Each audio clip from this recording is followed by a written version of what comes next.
Triangle amoureux à Port-au-Prince. Trois acteurs différents. On ne sait pas si des couples vont se composer. Vous l'aurez compris, on est en train de parler de la communauté internationale, du conseil présidentiel et bien sûr de Gary Coney. Le conseil présidentiel lui-même s'est divisé. On se souvient, les coups d'État tentés par Moïse Jean-Charles et Claude Joseph pour imposer un premier ministre et un président, ça n'a pas fonctionné parce que la communauté internationale était totalement opposée. Ils avaient le premier ministre dans leur poche. Même si on peut penser, ils veulent nous faire croire, c'est le conseil présidentiel qui a choisi Gary Coney, c'est totalement faux. La communauté internationale, de son côté, qui a un agenda caché, non dévoilé pour Haïti, et Gary Coney qui prend ses décisions de concert avec les Américains, le Canada, Nations Unies. Maintenant, quand bien même,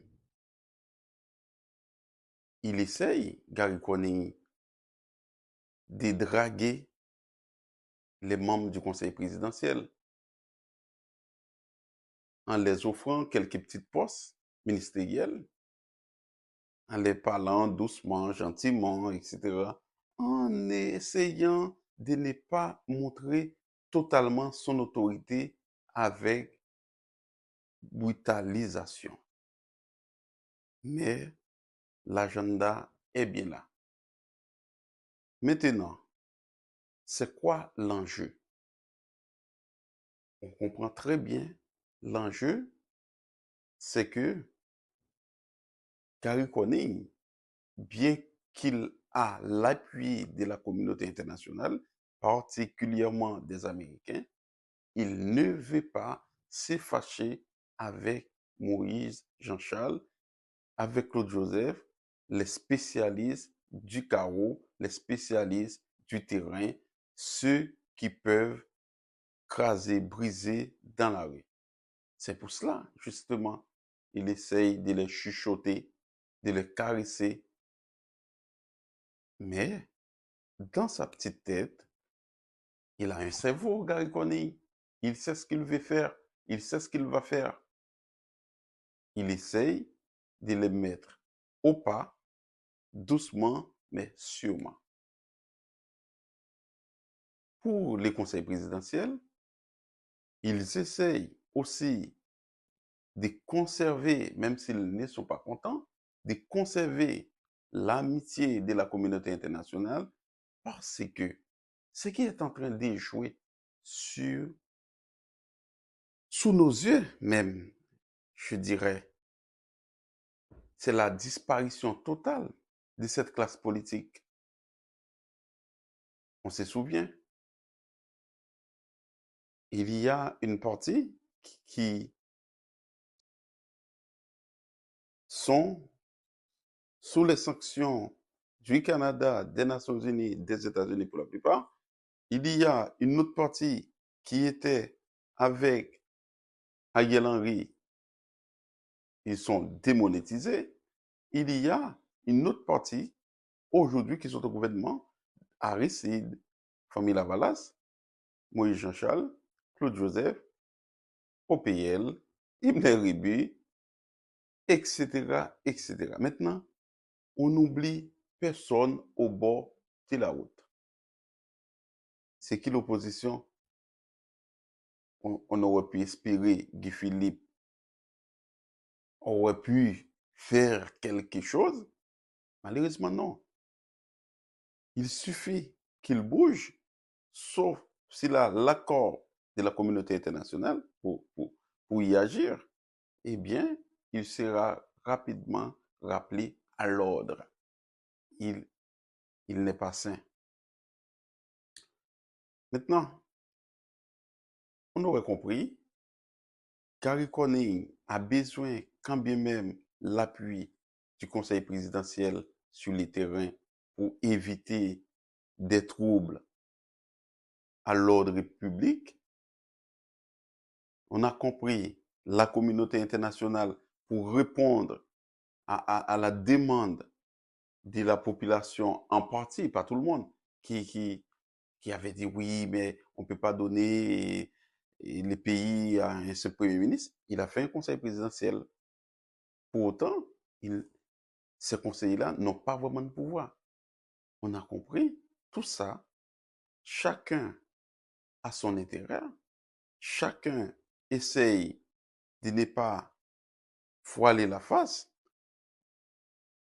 Si on regarde bien, qui aurait pu croire aujourd'hui, Moïse Jean-Charles, les grands ennemis du capital, les grands amis de Poutine, les grands amis de Maduro, auraient pu être dans les mêmes conseils présidentiels avec les Bossans, les Mises, qu'il critique tous les jours. Lui, Moïse Jean-Charles, il nous a fait les coups à chaque fois. Ne vous inquiétez pas, on est là. Peuple haïtien, c'est le petit Dessalines qui a sauvé. C'est lui, il l'a fait à chaque fois. On est habitué avec ça. Aujourd'hui, il n'y a aucun problème dans la mesure, la structure du système politique, la structure du système économique est là, conserve le petit avantage, il n'y a aucun problème.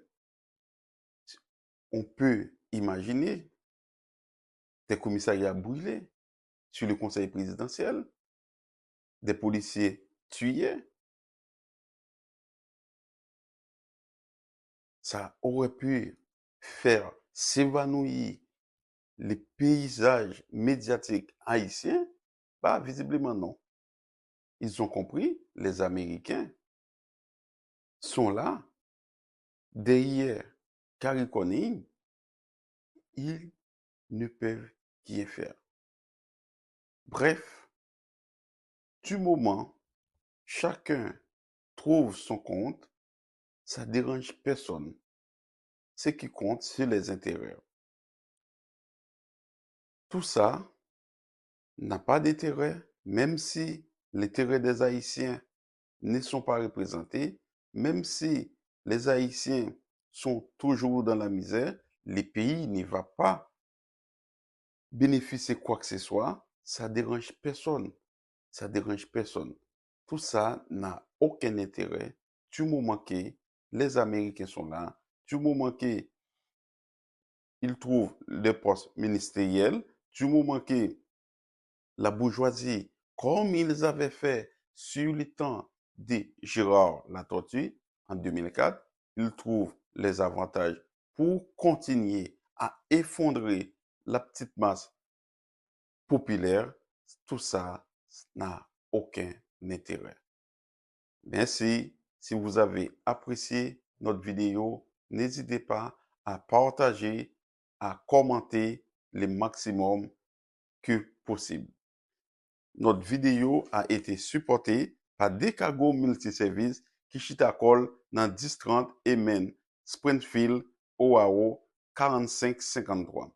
Pour tout problème taxe, pour tout problème immigration, pour tout problème immobilier, pas hésiter à contacter Emmanuel Nozias alias Mano au 0101 561 770 29 15. Emmanuel Nozias, l'expert en la matière d'immigration.